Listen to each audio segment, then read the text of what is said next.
My crazy ex-boyfriend stole all my money then disappeared, so I tracked him down and did the same exact thing to him. He went insane in the aftermath and got himself imprisoned. When I first met my boyfriend Ken, I opened up to him about my past relationship. I told him that the man I was with was abusive, and Ken responded by telling me he would take care of me. Not even 2 weeks in, he was sending flowers to my workplace. We quickly began dating, but unlike most sociopaths, Ken didn't flip the switch when we got together. Instead, he was the perfect boyfriend for an entire year. I thought I was going to marry him, but I woke up one day to him missing and all of his stuff gone. I called, but he wouldn't respond. I started going through drawers hoping to find something, but I noticed some valuables missing. My watch, my earrings, and even the couple $100 cash in my wallet. What's much worse is when I logged into my bank account, I saw that he had cleared all of it out too. Every dime out of the $100,000 I had in savings was gone. Because I was quite dumb at the time and living above my means, I failed to pay rent for the next 3 months. I was evicted and left homeless. The weeks that followed were a blur. I couldn't eat or sleep, and my phone was constantly blowing up with calls from debt collectors. It was humiliating. I had gone from having everything, love, a stable life, and finances on point, to having absolutely nothing. My family couldn't believe what had happened, and I didn't even want to explain it. It was too embarrassing. Living out of my car wasn't sustainable. I'd park in different places each night to avoid attention, but it was only a matter of time before someone noticed. I still had a few belongings crammed into the back seat, but every day it seemed like I was losing more, whether it was my dignity, my hope, or another bill that went unpaid. Eventually, I realized that I couldn't handle this on my own and called Kayla. Kayla had been my best friend for years. We met in college, and we drifted apart after we started working, but the bond was still tight whenever we met up for lunch. When she found out what happened, she didn't hesitate. She immediately offered me a place to stay. At first, I resisted. I didn't want to be a burden, but Kayla wouldn't take no for an answer. "You're moving in with me. End of discussion," she said, crossed her arms, and gave me a look that said she meant business. I didn't have much choice, so I packed up what little I had and moved into her spare bedroom. It wasn't much, but it was a hell of a lot better than sleeping in my car. The first night, I cried myself to sleep out of sheer relief. I was beyond grateful that someone still cared about me after everything I had been through. For a while, I stayed at Kayla's. I applied for jobs and worked on getting my finances back in order. But no matter how hard I worked, one thought kept gnawing at me. Ken was out there, living his life with my money, probably laughing about how he had fooled me so easily. The rage I felt was overwhelming. I wasn't the type to let things go easily, and the more I thought about it, the more determined I became to track him down. I knew it was crazy, and I debated whether I should have just let it go, moved on, and rebuilt my life. But I couldn't. That's when I decided to hire a private investigator. It was a stretch. I didn't have much money left, but I scraped together what I could and hired a PI to track Ken down. It worked out. I was also starting to get paid from the coffee shop job that I applied to recently. I needed to know where he was, what he was doing, and if there was any chance of getting my money back. After a few weeks of staying at Kayla's, I started to feel a bit of guilt settle in. As much as she said I didn't need to worry about paying rent, it didn't sit right with me. She was my best friend, and I wasn't about to take advantage of her kindness. One morning over coffee, I told her that I would start paying her rent, and she refused to take it since I was her best friend. I told her it would make me feel like I had a bit more control over my life and would find a way to pay her every month, so she allowed it. That way turned out to be opening another credit card. I had sworn off credit after what happened with Ken, but it felt like my only option. Between rent and funding the private investigator to track down Ken, the costs were piling up, and it wasn't like I could ask my parents for help. They already thought I was reckless for getting into this mess in the first place. I stared at my phone screen for a good 20 minutes before finally pressing submit on the credit card application. I knew that it would be worth it. I'd get my money back once I tracked him down. Once I had everything he stole from me, I could pay off Kayla, pay off the PI, and clear all these credit card balances. It was temporary, or at least that's what I kept telling myself. Temporary or not, seeing the charges rack up made my stomach turn. The PI wasn't cheap, and I'd set aside a good chunk of that new credit limit just to pay him. Each week I got another update, another clue as to where Ken was hiding. Kayla noticed I'd been more tense lately. One night, as we were watching TV, she casually asked if I was okay because I seemed stressed. I didn't want to worry her with the details and told her I was fine, just trying to balance everything. She said if it was about the PI, she told me not to go through with that and that I shouldn't have to go broke over this. That was true. I did run it by Kayla and didn't tell her that I went through with the PI,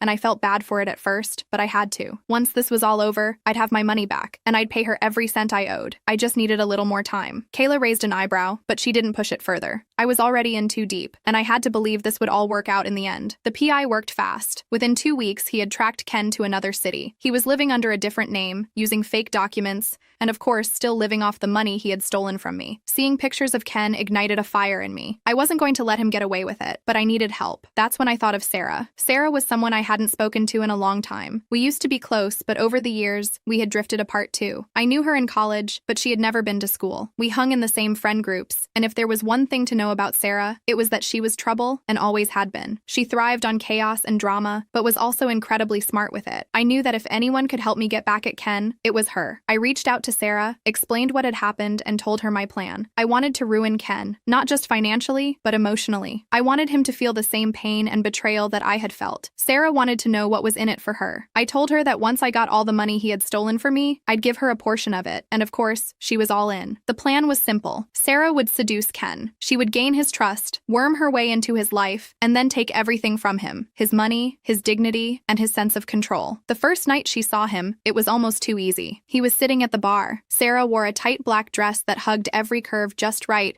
and strutted right over to where he was. They talked for a while, and she told me they had danced for hours that night. Sarah made sure every move kept his attention. She really knew how to dangle the bait without giving everything away. Within a few weeks, she had Ken wrapped around her finger. He had no idea she was working with me. She played the part of the doting girlfriend, hanging on his every word, pretending to care about him the way I had once done. Ken fell for it. I watched from the sidelines as Sarah executed our plan. Late one evening, my phone buzzed, and Sarah's name lit up the screen. I answered, already knowing from her timing and the way she'd been handling Ken that something big was coming. "Guess what, babe?" she said, sounding giddy. I asked her what was new, and she said she got him. He finally gave her access to his bank account that day. All of it. "Are you serious?" I asked, but I was too afraid to believe it was real. "Dead serious," Sarah confirmed. She revealed that she told him she needed access to help manage expenses and take care of him, and he was more than happy to hand it over. We talked about the next steps, and we created a new account under a fake name. We funneled everything from his account into it slowly, and when we decided we'd have enough, we'd drain it all in one go. My heart pounded as she laid out the plan. I knew it was dangerous, but after everything Ken had put me through, I didn't care. He deserved to lose everything the way he'd made me lose it all. And the thought of him trusting Sarah, thinking she was his savior, only for her to be working with me the entire time, was delicious. "That sounds perfect," I agreed. Sarah said that she would handle setting up the new account since she had more experience in situations like this. I knew this wasn't her first rodeo, so I trusted her. She guaranteed there would be no connection to us, and by the time he realizes what's happening, the money will be long gone. As I hung up, I couldn't help but feel a wave of satisfaction. It was all falling into place. Ken had destroyed me, taken everything I had, and now it was his turn to lose it all. By the time Ken realized what was happening, it was too late. Sarah had drained every penny from his accounts and left him with nothing. I sat by my phone for hours after the money was supposed to be transferred,